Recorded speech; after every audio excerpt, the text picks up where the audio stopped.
Today's paralegal power break session. In this session, what we'll be discussing is metadata. This week we've been talking about legal technology. We started off on Tuesday talking about ways that you can avoid being a cybercrime victim. Went specifically into ransomware that was targeted for law firms and what you need to be aware of. And then yesterday, the session was on e-discovery 101, and talked about the basics of e-discovery. And then today we're going to dig a little bit deeper and go into metadata. Now, there's different types of digital evidence. We talked about this in yesterday's session, but just a quick review of that. DVDs, audio tapes, phone SIM cards, memory sticks, and more are all types of digital evidence. But digital evidence can be almost anything. Even a refrigerator can contain digital evidence. And the reason why is because technology is everywhere. We use technology for almost everything now. And so anywhere that there's technology, that can leave a footprint that can be used for digital evidence. So refrigerator, microwave, you name it, can contain digital evidence. Now, the data that is retrieved is that's the information. So the data, you have digital evidence. If you have data that's retrieved, that was part of that digital evidence, which could be a letter or a document. Now, metadata is the information about that data. So what you're doing here is you're funneling down. You're going from digital evidence into some data into metadata, which is information about the data. Now, metadata in a picture file can tell investigators the type of camera used, data, photo, and GPS coordinates where the photo was taken. Now, don't allow the word investigator to throw you off, because you can be the one that is actually looking at metadata to determine more information about a specific type of digital evidence. So the more you learn about technology and e-discovery, the more valuable you become in your position. Now, this is an illustration of metadata, and this metadata was taken from a photo. So the photo is the data, and then the information about that photo, which you can see on the right-hand side, is the metadata. So you can see here that this photo was taken using a Canon power shoot.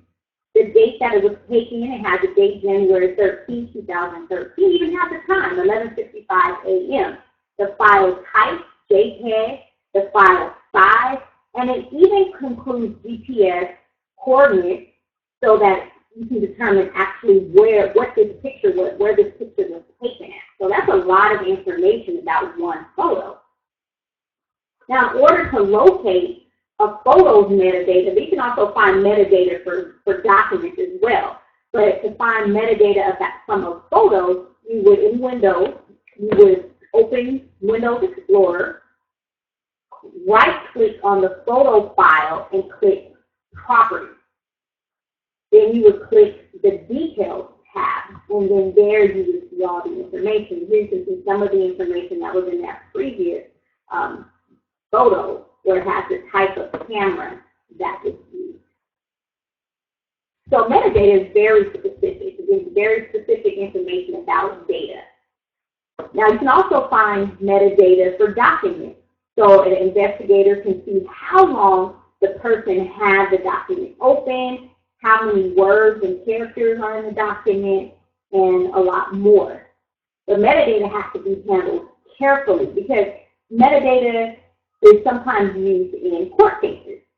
And there's been some recent court cases that have cited or fined companies for deleting metadata. In yesterday's session, I believe it was yesterday's session or the one on cybercrime, that I talked about redacting information as well as removing hidden information from documents. Now that is specific. You have to be careful and know what you can remove. If you're working on e-discovery, and you're sending information over, if you're working on certain information, in a case you can't remove certain information, so you have to know what you can remove and what you can't. But particularly when you're filing documents with the court, social security numbers, account numbers, private information must be redacted or removed prior to filing it with court. Now, the metadata, which shows the person who worked on a file, this may need to be removed because if it's not, it may violate some different privacy regulations as well as copyright infringement as well. So know what your court rules are. I gave some laws yesterday that you can look and learn more about, specifically e-discovery, digital evidence, and the laws pertaining to that. I gave federal rules as well as international rules, but you also want to familiarize yourself with your local rules in your jurisdiction as well before you remove anything. Now, metadata encoding and transmission standards, which is abbreviated as MET.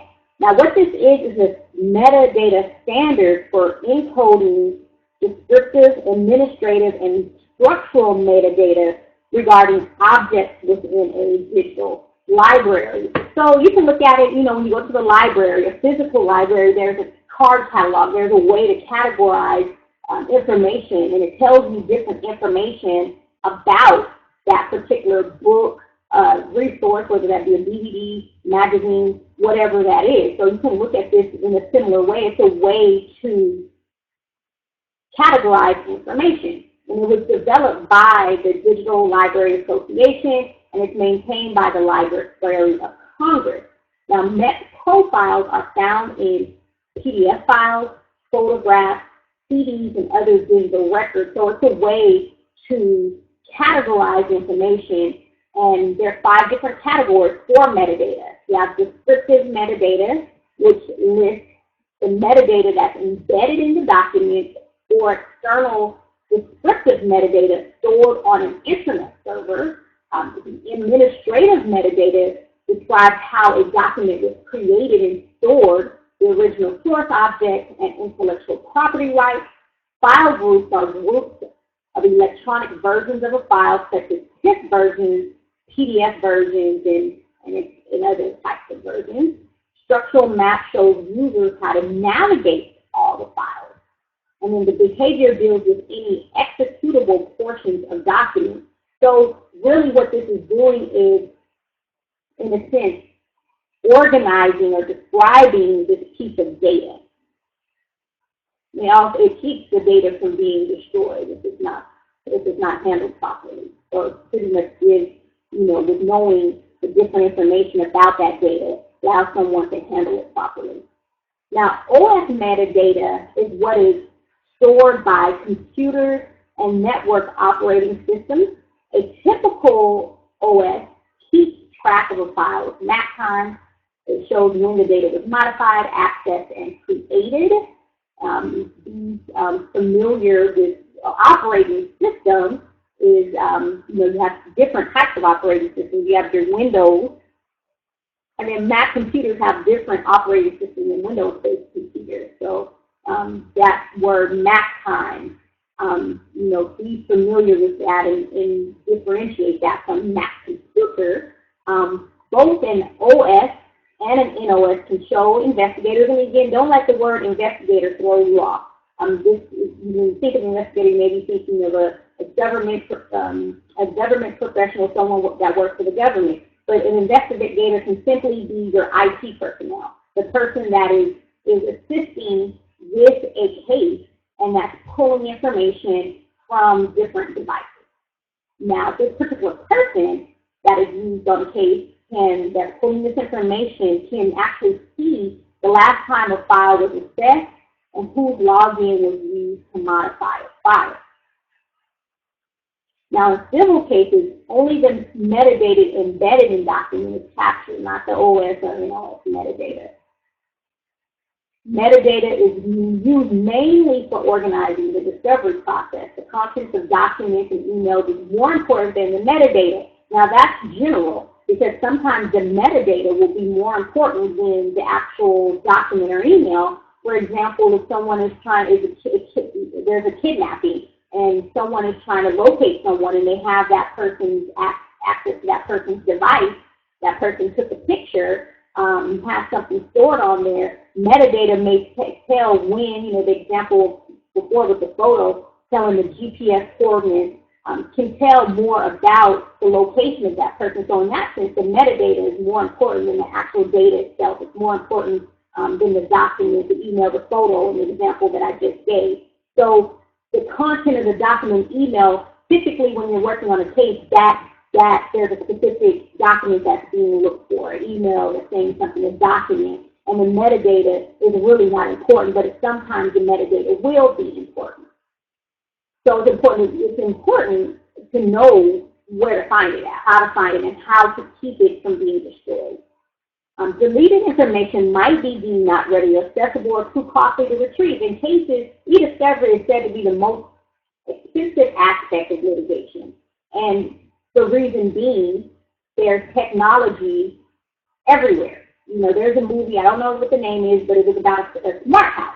And this smart house, everything was run by technology. And someone hacked into this system and just was creating all kinds of havoc. But, this was just an example of how technology runs everything. The shower was run by technology. The house was ran by technology. And so with that, you can see how technology or metadata or data can just be just overwhelming in a case.